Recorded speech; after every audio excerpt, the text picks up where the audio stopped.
Hey everybody, today I'm going to talk about working with photographers so that everyone is happy. I know a lot of times you work with photographers and either you have to walk over them to get the shot or they have to push you out of the way to get the shot. This way, you kind of work with them. They're accommodating to you at the end of the day. By the end of the day, they're liking you. You're accommodating to them all day. Everybody's happy. When y'all are happy, the bride's going to be happy because everything is going well. So here's some tips on how to work well with photographers. Now, before the ceremony, you want to establish the friendship. I always tell photographers when I meet them on the first day, on the wedding day, if I get in your way, let me know. I want to get out of the way. I don't want to prevent them from getting one of the shots because at the end of the day, it's all for the couple. I want the couple to have the best of the best. And if I'm blocking a photographer's angle, then it's going to prevent the couple from getting the best photo. So I always tell them, if I get in your way, just say, hey, can you move back a little bit, or just give me some simple direction and I'll accommodate. Now, if you ever read How to Win Friends and Influence People, it's a great book. If you haven't read it, I definitely suggest it. You'll hear me say that multiple times. One of the key things that he talks about in there is make the other person feel important and do so sincerely. By letting them know, hey, if I'm in your way, let me know. That's showing them that you understand that their job is important as much as yours, if not more so. So they're going to appreciate that and they're going to see that and they're going to want to accommodate you back. It's the rule of reciprocity. They're going to want to help you out because you help them out. Now, whenever you're acting,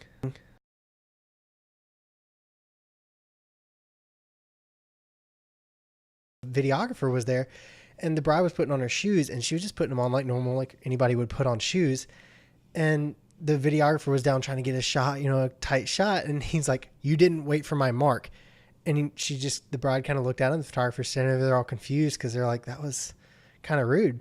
So make sure you can be direct with people, but don't be rude. If you wanted somebody to do something, or put on earrings, put on shoes, something like that, ask them, say, hey, can you do that again? I want to make sure I get that shot in there. And most of the time they're going to be like, of course, because they want the shot. They're paying you to get it. They want the video to look as good as possible. And they're going to trust your judgment if you need them to do it over again. But you don't have to be rude about it. So be direct, but don't be rude. Now for the ceremony, this is another reason why I shoot with multiple camera angles. I never shoot from one camera angle just because there's so much that can go wrong. And this one with photographers, I love to be accommodating with photographers because it makes them happy. I get some friendships out of it.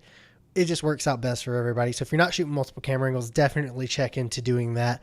I have one on the left, one on the right, and one center. That way, I tell the photographers, I have 3 different camera angles. If you need a shot, don't worry about my cameras. I can cut to a different angle.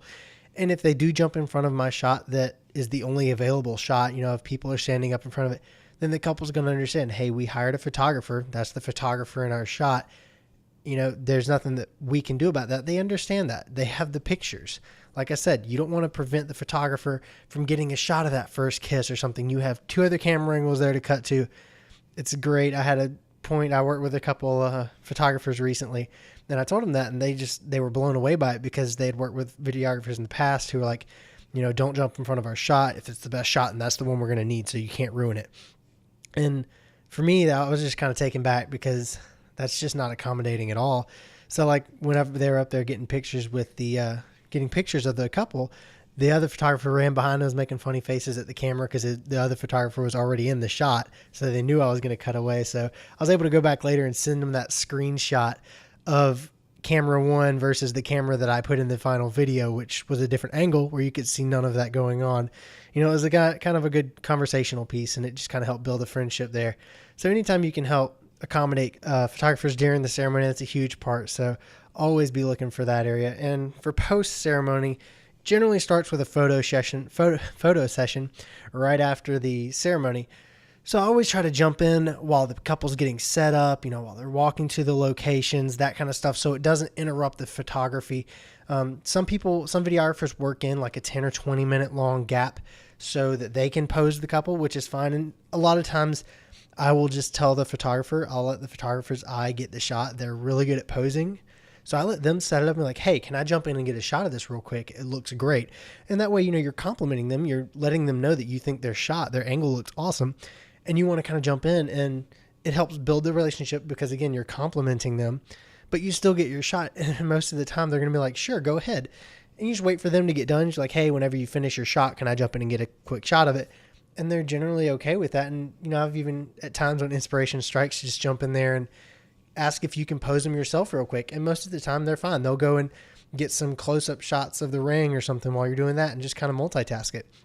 So definitely always try to be accommodating to photographers. You have to work with them all day, so you want them on your team. The better you accommodate to them, the more likely they'll accommodate to you. Towards the end of the night, you know, they'll be working with you. I had one, we were shooting a cake cutting and the angles are really tight, but the photographers by that time, we were great friends. So they're like, all right, now you get that shot and I'll come down here. And he squatted down in front of my tripod to get the shot. That way I could get it on my tripod and he could get it freehand. Really great relationship with those photographers. I can't wait to work with them again. But yeah, always be accommodating to the photographers because it will pay off in the end. Thanks for listening, guys, and I'll catch you next time.